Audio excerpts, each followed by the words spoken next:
अरे निकम्मे, उठ जाओ, मेरा नहीं तो अपने इस बेटे का ही ख्याल कर लो। जाओ और कोई काम धंधा करो। मम्मा भूख लगी है। तो मुझे खा लो, तुम्हारा बाप कमा कर लाएगा तो ही मैं तुम्हें कुछ खाने को दे पाऊंगी। मनहूस कालू कौवी शक्ल वाली, जब भी मैं कोई अच्छा सपना देखने लगता हूँ मेरे सपने को चकनाचूर कर देती है। जाओ और कोई काम धंधा ढूंढो, जग्गू कल से भूखा है। कोई काम मुझसे नहीं होता, काम काम काम, जब देखो मेरे पीछे पड़ी रहती है। ऐसे गुस्से में कालू कौवा अपने घर से निकलता है। कालू कौवा उड़ता हुआ तोते के पास जाता है। यार तोते, अब तो मेरी पत्नी मेरे पीछे ही पड़ गई है, अब मुझे कोई ना कोई काम करना होगा। कालू, अब तुम अकेले नहीं हो, तुम्हारी संतान भी है। खर्चे बढ़ गए हैं। अगर काम नहीं करोगे तो घर का गुजारा कैसे होगा? तुम ऐसा करो, कबूतर चाचा की दुकान पर जाओ, उसे काम वाले की जरूरत है। उसे अपनी दुकान पर एक सेल बर्ड की जरूरत है। फिर कालू कौवा सीधा कबूतर चाचा के बड़े स्टोर पर जाता है। चाचा कबूतर, शर्म करो शर्म, तुम उम्र में मुझसे बड़े हो और मुझे चाचा बोल रहे हो। बताओ दादाजी, क्या बात है? सॉरी सॉरी कबूतर जी, मुझे तोते ने भेजा है। सुना है आपको किसी सेल बर्ड की जरूरत है। हाँ, मुझे अपने स्टोर पर चीजें उठा उठा कर देने के लिए एक पक्षी की जरूरत है। क्या तुम काम करोगे? हाँ हाँ, मेरे दादाजी का बिल्कुल आपकी ही तरह का स्टोर था। जब मैं छोटा सा था तो मैं अपने दादा के स्टोर में काम किया करता था। तो अब तुम्हारे दादा का स्टोर कहाँ गया? ये तो पुरानी बात है। अब होता तो मैं आपके पास काम ढूंढने क्यों आता। फिर कालू कौवा कबूतर के स्टोर पर काम पर लग जाता है। तभी पिंकी चिड़िया वहाँ आती है। अंकल कबूतर, मुझे दूध का डिब्बा और एक बिस्किट दे दे। पिंकी, क्या कोई मेहमान आया है घर में? हाँ, मेरे पति जी की माँ आई है। फिर कालू कौवा शाम को अपने घर जाता है। लो, ये लो मेरे पहले दिन की पगार, मुझे काम मिल गया है। ये सुनकर सुंदरी कौवी बहुत खुश होती है। कबूतर चाचा के स्टोर पर मैं वहाँ सेल बर्ड लग गया हूँ। सुनो कालू जी, फिर तो कल मेरे लिए थोड़ी सी मिठाई भी चुरा कर ले आना। कबूतर को कौन सा पता चलेगा। लो जी, हो गई शुरू। तेरी इन्हीं आदतों की वजह से मैं कई बार पिटा हूँ, मगर इस बार मैं पिटना नहीं चाहता। कालू जी, अगर तुम पिटोगे तो मैं भी तुम्हारे साथ दूंगी। मेरे सुंदर पति अपनी पत्नी को मिठाई नहीं खिलाओगे क्या? फिर जब कालू कौवा दूसरे दिन काम पर जाने लगता है तो कौवी एक स्वेटर कालू कौवे को देती है। कालू, मेरे सुंदर पति, ये लो, ये स्वेटर पहन लो। इनकी कई पॉकेट्स हैं, कबूतर को पता भी नहीं चलेगा। एक पॉकेट में मेरे लिए मिठाई और दूसरे में चाय पत्ती चीनी छुपा कर ले आना। देखते हैं, आज दूसरा दिन है, कहीं ऐसा ना हो कि दूसरे दिन ही मैं छुट्टी हो जाऊं। कालू कौवा काम पर जाता है। कालू, मैं शहर वाले जंगल सामान लेने जा रहा हूँ, तुम ध्यान से काम करना। जाइए जाइए कबूतर मालिक जी, आप निश्चिंत होकर जाइए, मैं हूँ ना, सब सामान लूंगा। कबूतर चला जाता है। कालू कौवा कबूतर की दुकान पर आने वाले ग्राहकों को सामान देता है। वो काम करता रहता है और जब उसके आने का समय होता है तो वो इधर उधर देखता है और थोड़ी मिठाई एक जेब में डाल लेता है और दूसरी जेब में चाय की पत्ती और कुछ बिस्किट भी चुरा लेता है और वो अपने घर चला जाता है। ये सब देखकर उसकी पत्नी बहुत खुश होती है। अरे वाह, मेरे पति को अच्छा काम मिल गया है, हमें पगार भी मिलती है और साथ में इतनी सारी चीजें भी। मगर सुंदरी, मुझे डर है, जिस दिन कबूतर ने मेरे स्वेटर की जेबें देख ली तो मुझे मारेगा बहुत। मेरे सुंदर पति जी, तुम चिंता न करो, अगर ऐसा मौका आया तो मैं मार में हिस्सा खाने आ जाऊंगी तेरे साथ। दिन गुजरते गए और कौवा हर रोज शाम को मौका देखकर कबूतर की दुकान से कुछ चीजें चुराकर अपने घर ले आता था। पति जी, क्या बात है? आप पहले की तरह खुश नहीं है, कुछ परेशान से लग रहे हैं। मुझे बताइए, आपको क्या परेशानी है? क्या बताऊं, देर रात तक काम करता रहा हूँ मगर दुकान का सामान ही नहीं पूरा होता। कमाई क्या खाक होनी है, मेरी तो लागत भी पूरी नहीं हो रही। आप अपने काम पर ज्यादा ध्यान दें और नौकरों की निगरानी भी करें। नौकर ज्यादा तो नहीं है दुकान पर। बस एक ही है, और वो है ना अपना जंगल का कालू कौवा। फिर अगले दिन टुनटुनी चिड़िया कौवे के घर जाती है। सुंदरी कौवे बिस्किट खा रही थी। अरे सुंदरी, इतने महंगे बिस्किट ये तुमने कहाँ से लिए? टुनटुनी मेरी माँ लाई थी। मेरा जग्गू तो हर रोज यही बिस्किट खाता है। आंटी, अब तो मेरे पापा रोज मेरे लिए मिठाई भी लाते हैं चुप चुप कर।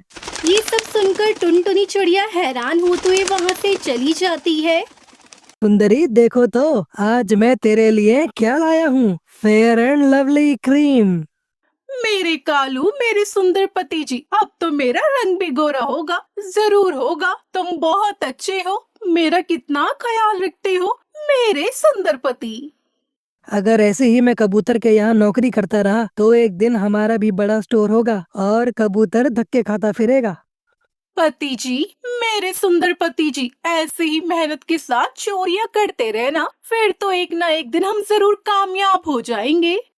फिर एक दिन कालू, अब तो मौसम बदल गया है, तुम ये स्वेटर क्यों पहनकर काम पर आते हो? अब तो इतनी ठंड भी नहीं है। मालिक जी, मुझे बचपन में एक बार निमोनिया हो गया था, तब से मैं ठंड से बहुत डरता हूँ, इसलिए मैं स्वेटर गर्मी के मौसम में भी पहन कर रखता हूँ। मगर आज कबूतर को उसकी पत्नी टुनटुनी चिड़िया ने सब बता दिया था। कौवे, तुम दुकान बंद कर देना, मैं घर जा रहा हूँ। जाइए मालिक जी, आप चिंता न करें, मैं ताला लगा दूंगा। कबूतर उसकी पत्नी टुनटुनी चिड़िया दुकान के पास वाले पेड़ के पीछे छुप जाते हैं। देखना बंटी जी, ये कैसे कालू कौवा हमारी दुकान से चोरी करता है। आज हम इसे रंगे हाथों पकड़ लेंगे, फिर देखना इसका क्या हाल करेंगे। कालू कौवा अपने स्वेटर की जेबें फुल कर लेता है और जल्दी से दुकान बंद करता है। वो जैसे ही दुकान बंद करता है, पीछे से कबूतर भी निकल कर आ जाता है। मालिक जी, क्या कुछ भूल गए आप? कौवे, आज मुझे ठंड लग रही है, तुम आज के दिन ये स्वेटर तो मुझे दे दो। ना मालिक जी, मैं ये स्वेटर उतारूंगा तो मैं बीमार हो जाऊंगा। फिर कबूतर स्वेटर को अपनी तरफ और कालू अपनी तरफ खींचता है। स्वेटर उतरकर दूर गिर जाता है और जेबों से सारा सामान भी नीचे गिर जाता है। कालू चोर, मुझे पहले ही शक था, तुम ये स्वेटर क्यों पहन कर आते हो। मैं बताता हूँ तुझे, मेरी पत्नी टुनटुनी चिड़िया ने मुझे तुम्हारे और तुम्हारी बीवी के बारे में सब बता दिया था। मालिक प्लीज, मुझे मारने से पहले मेरी पत्नी को भी बुलाएं। मेरी उससे डील हुई थी कि मार बांट कर खाएंगे। फिर कबूतर और टुनटुनी कालू कौवे की खूब धुलाई करते हैं और मार मार कर उसका भरता बना देते हैं। हाय हाय सुंदरी, मर गया रे सुंदरी, मर गया। कालू कौवा ऐसे रोते हुए अपने घर चला जाता है और उसे चोरी की सजा मिल जाती है।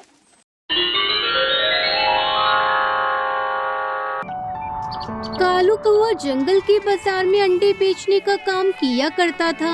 उसकी पत्नी टुनटुनी चिड़िया भी खेती बाड़ी में उसकी मदद किया करती थी, लेकिन उसकी माँ टूनी चिड़िया टुनटुनी चिड़िया को बिल्कुल भी पसंद नहीं करती थी। वो चाहती थी कि टुनटुनी चिड़िया बस उसकी सेवा करती रहे। पता नहीं ये आजकल की बहुओं को क्या हो गया है, जो घर से बाहर काम करने के लिए जाती हैं। अरे कहते हैं कि घर से बाहर अगर बहुएं काम करें तो इससे अपशगुन होता है। अरे माँ, टुनटुनी खेती बाड़ी में मेरी मदद करती है तो उससे अंडे और अच्छे से उगते हैं, कमाई में 2 गुना मुनाफा हो जाता है। पर वह देखने से पहले एक बाप अपने बच्चों के लिए अपना सारा जीवन कुर्बान कर देता है और सब कुछ जानते हुए भी उफ तक नहीं करता, तो उस बाप के लिए एक लायक और एक फॉलो तो कर ही सकते हो। साथ ही अपने बेचारे बाप के लिए कमेंट में यह वाला इमोजी जरूर से। वही टुनटुनी चिड़िया इन सब बातों पर बिल्कुल भी यकीन नहीं करती थी। वो तो माँ दुर्गा की भक्त थी। वो पूरा मन लगाकर माँ दुर्गा की पूजा किया करती थी। हे माँ, इस साल भी हमारे खेतों में अंडे की अच्छी फसल उग जाए, बस मुझे और कुछ नहीं चाहिए। एक दिन कालू कौवा टुनटुनी से कहता है, काश कि अपने खेत में भी कभी सोने के अंडे उग जाएं, तो फिर हमारे सारे दुख खत्म हो जाएंगे। ये आप कैसी बातें कर रहे हैं जी, ऐसा भी कभी होता है क्या? दोनों मियाँ बीवी ऐसी हंसी मजाक करके अपनी छोटी सी दुनिया में खुश थे, लेकिन वो इस बात से अनजान थे कि उनकी माँ टूनी चिड़िया आधी रात को तंत्र मंत्र की पूजा करती थी। वो इन सब बातों पर अंधविश्वास किया करती थी। मेरे परिवार पर कोई खतरा ना आए, इसलिए ये तंत्र मंत्र करना जरूरी है। अगले दिन, बेटा, ये ताबीज तेरी रक्षा के लिए है, इसे हमेशा पहने रखना, ये तुम्हारी रक्षा करेगा, इसे उतारना मत। लेकिन उसी दिन उसके साथ एक दुर्घटना घट जाती है। खेती बाड़ी करते समय उसके पैरों में एक सांप काट लेता है। टुनटुनी बचाओ, टुनटुनी बचाओ।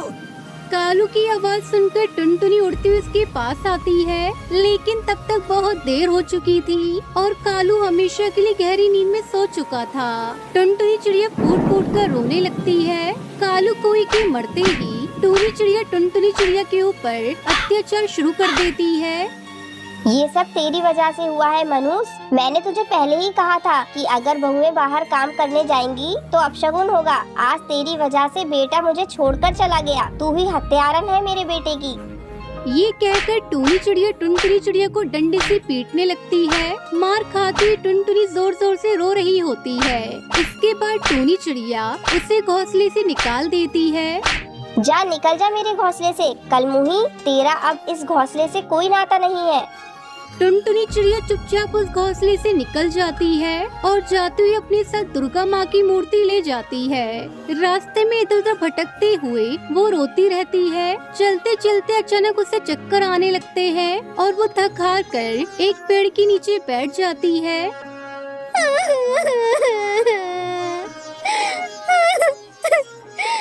पता नहीं क्यों पल भर में ही तूने मेरी सारी दुनिया बदल दी भगवान। एक झटके में ही मेरा सब कुछ चला गया। ये सोच सोच कर वो रो रही होती है कि अरे ये क्या हो रहा है मेरे साथ। तबीयत भी कुछ ठीक नहीं लग रही। इतना कहते ही टुनटुनी चिड़िया बेहोश हो जाती है और वहीं गिर जाती है। फिर जब उसकी आँख खुलती है तो वो देखती है कि वो एक बूढ़ी चील के घोंसले में है। अरे ये क्या, ये मैं कहाँ आ गई? तुम मेरे साथ मेरे घोंसले में ही हो बेटी। आपके घोंसले में? लेकिन मुझे यहाँ कौन लाया? तुम एक पेड़ के नीचे बेहोशी की हालत में पड़ी हुई थी। मैंने जब तुम्हें देखा तो तुम्हें उठाकर यहाँ ले आई। हाँ, मैं अचानक बेहोश हो गई थी। बस इतना ही याद है मुझे। पता नहीं क्यों अचानक चक्कर आ गए। उसके बाद वो बूढ़ी चील टुनटुनी चिड़िया को खाना खाने को देती है। खाना खाने के बाद ही टुनटुनी चिड़िया को गहरी नींद आ जाती है और उसकी आंख लग जाती है। आधी रात को टुनटुनी की नींद टूटी तो वो देखती है कि वो घोंसले में बंद है। अरे ये क्या, मुझे किसने बंद करके रखा है? टुनटुनी चिड़िया ने देखा कि वो बूढ़ी चील एक बड़ी हांडी में खौलता हुआ पानी गर्म कर रही है। टुनटुनी को जागते हुए देखकर वो बूढ़ी चील हंसते हुए उससे कहती है, मैंने कहा था ना, तुम्हारा सारा दर्द कुछ ही देर में खत्म हो जाएगा। आखिर आप चाहती क्या हो? तुम्हारे पेट में जो छोटा सा बच्चा है, उस छोटे से बच्चे का मांस मुझे बहुत पसंद है। अब तो मैं तुम्हें और तुम्हारे बच्चे दोनों को खाऊंगी। टुनटुनी चिड़िया को समझ आ गया कि वो बूढ़ी चील कोई जादूगरनी या चुड़ैल है। वो रोते हुए कहने लगी,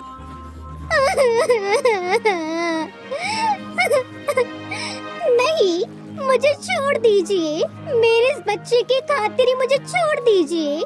छोड़ना ही होता तो तुझे यहाँ लाती ही क्यों। अब मैं तुझे हांडी के अंदर उबाल कर खाऊंगी।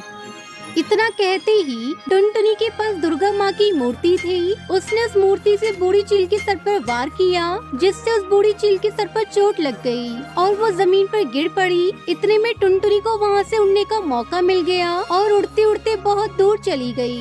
टुनटुनी चिड़िया थक गई और एक जगह पर जाकर बैठ गई और फिर रोते हुए अपने पति को याद करने लगी। आप ठीक ही कहते थे। काश हमारे पास सचमुच के सोने के अंडे होते तो हमें इतनी सारी परेशानियों का सामना ही नहीं करना पड़ता। उसके इतना कहते ही उसके पास जो छड़ी थी उससे एक रोशनी निकली और टुनटुनी के सामने सचमुच का सोने का अंडा उसके पास में आ गया।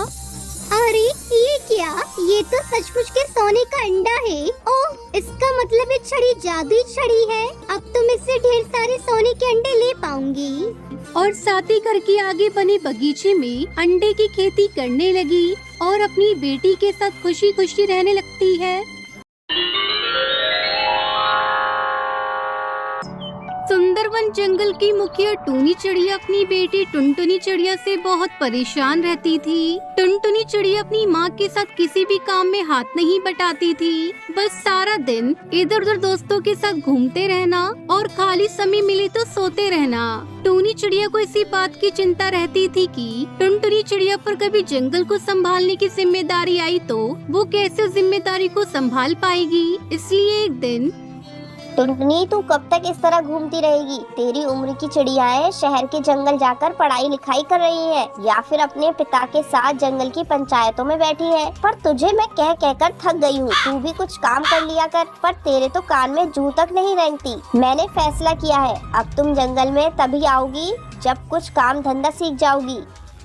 अरे कैसी बातें कर रही हो माँ? अकेली नन्ही चिड़िया कहाँ कहाँ भटकेगी? माँ मुझे नहीं जाना कहीं भी, मैं पिंकी के साथ खेलने जा रही हूँ। खबरदार, जो खेलने गई तो मैंने कह दिया सो कह दिया। अब तुम कल सुबह काम की तलाश में जाओगी और कोई काम सीख कर ही लौटोगी। टूनी चिड़िया ने जबरदस्ती टुनटुनी को काम ढूंढने भेज दिया ताकि वो एक जिम्मेदार चिड़िया बनकर आ सके। टुनटुनी चिड़िया काम की तलाश में निकल तो पड़ी, पर उसका मन बिल्कुल नहीं था। थोड़ी दूर जाने पर उसे एक पेड़ के नीचे साध्वी चील बैठी हुई दिखाई दी। टुनटुनी चिड़िया ने देखा कि एक काला नाग साध्वी चील को डसने वाला है।